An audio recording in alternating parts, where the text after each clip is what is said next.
La vie de l'homme est un combat perpétuel pour l'existence, avec la certitude d'être vaincu. Arthur Schopenhauer. Elle souriait à vos cicatrices, non par désir de les voir guérir, mais parce qu'elles étaient à la preuve que votre sang avait coulé pour elles. On vous a dit que les femmes désirent de la force, mais ce qu'elles convoitent réellement, c'est le spectacle de la force qui souffre pour elles. Schopenhauer l'a vu clairement, écrivant « Le défaut fondamental du caractère féminin est qu'il n'a aucun sens de la justice. » Et la justice, mes frères, commence par la gratitude pour le sacrifice. Pourtant, pour elle, votre sacrifice n'est pas une dette qu'elle vous doit.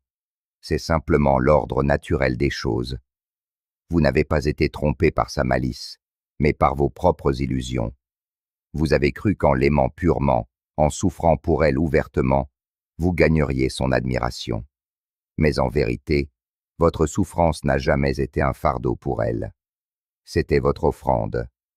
Dans son essai sur les femmes, Schopenhauer déclare « Les femmes n'existent pour l'essentiel que pour la propagation de l'espèce. » Ce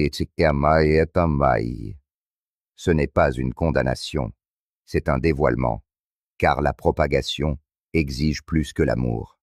Elle exige la force, l'endurance et la souffrance. Vous souffrez, vous luttez, vous bâtissez, parce que votre survie se révèle utile à la vie elle-même.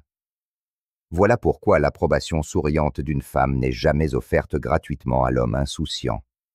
Elle est réservée à l'homme qui se brise, qui saigne en silence sous le poids du devoir, qui dissimule sa douleur sous une armure de détermination.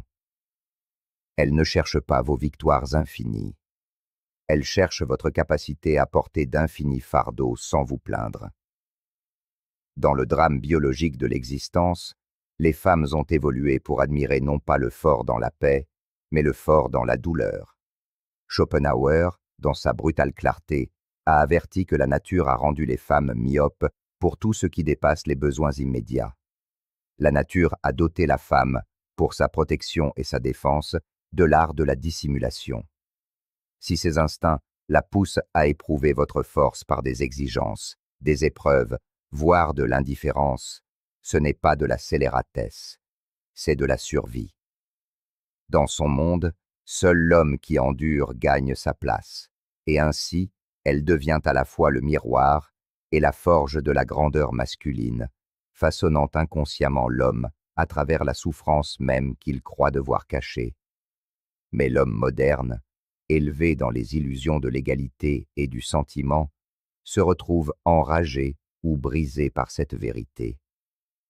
Il s'attend à ce que les femmes honorent l'aisance, la simplicité, la vulnérabilité. Il oublie que la vulnérabilité, pour l'esprit primitif, est un signal de faiblesse, et que la faiblesse appelle le rejet. La vérité que Schopenhauer a soulignée n'a jamais été que les femmes sont mauvaises, mais qu'elles sont fidèles aux lois cruelles de la nature, bien plus profondément que les hommes qui rêvent de sentimentalisme. Quand elle aime de toute la force de son être, mais au fond, il y a toujours quelque chose d'égoïste, écrivait-il. Égoïste non par cruauté, mais par nécessité. Alors mon frère, quand tu te demandes pourquoi tes bontés infinies, tes paroles douces, tes sacrifices faits sans fierté sont passés inaperçus, souviens-toi, ce n'est pas la haine qui l'a rendue indifférente, c'est que la souffrance sans fierté est invisible à ses instincts. L'homme qui souffre et se met en rage est encore esclave. L'homme qui souffre et comprend, lui, est libre. Schopenhauer enseignait que la vie elle-même est souffrance et que les désirs humains ne sont guère plus que les ficelles qui nous maintiennent liés à la douleur. S'attendre à ce qu'une femme, créature de la nature, transcende les forces mêmes qui l'ont façonnée, c'est méconnaître la vie elle-même. Il a écrit « La femme est, par nature, destinée à obéir, non comme une affirmation de dominance, mais comme une réalité qui reflète la tension nécessaire entre la création masculine et la sélection féminine. Un homme bâtit, une femme choisit. Un homme endure, une femme récompense celui qui endure le mieux. Si vous ressentez de la colère en entendant ces mots, ce n'est pas parce qu'ils sont faux, c'est parce qu'ils menacent les illusions auxquelles on vous a appris à vous accrocher. Vous n'êtes pas né pour être aimé pour votre tendresse, votre douceur, vos intentions. Vous êtes né pour être éprouvé par la vie, par le destin, et oui, par elle. Et lorsque vous réussissez ces épreuves, non avec amertume, mais avec un sourire entendu, vous vous élevez au-dessus de ce jeu invisible. Schopenhauer observait que l'intellect des femmes est à celui des enfants ce que leur corps est à celui des hommes. C'est-à-dire qu'il est accordé aux préoccupations immédiates, au personnel, au tangible, à la survie de l'instant. Elle ne complote pas votre chute.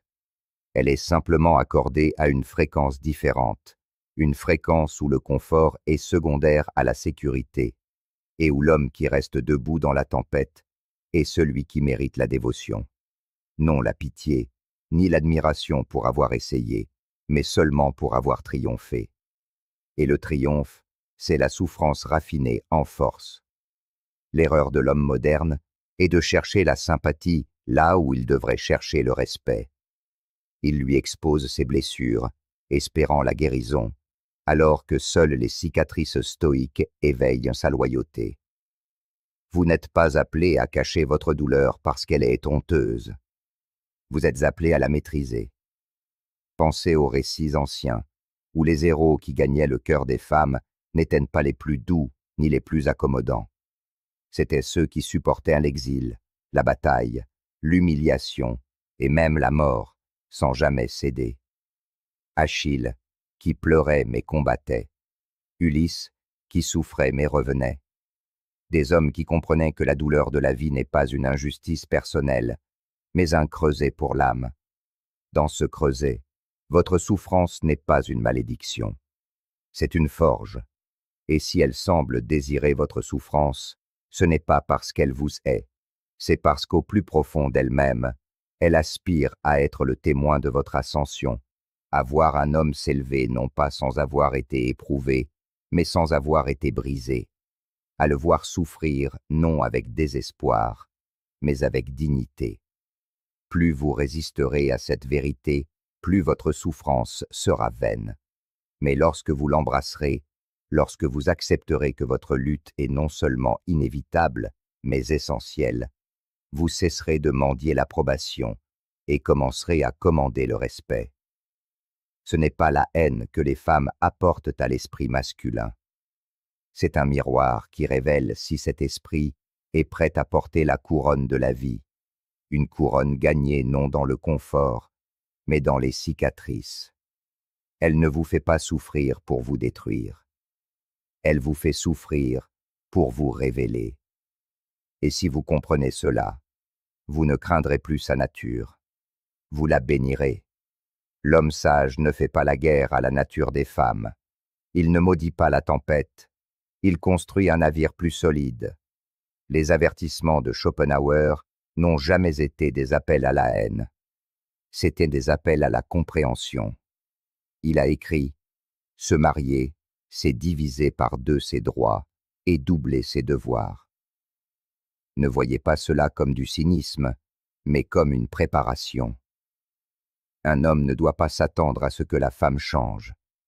Il doit changer ses attentes, fortifier son caractère et maîtriser son âme. Si une femme trouve du pouvoir dans votre souffrance, que ce ne soit pas la souffrance d'un homme brisé par le poids de ses propres illusions, que ce soit la souffrance d'un homme qui porte la lourde couronne de la vie sans se plaindre.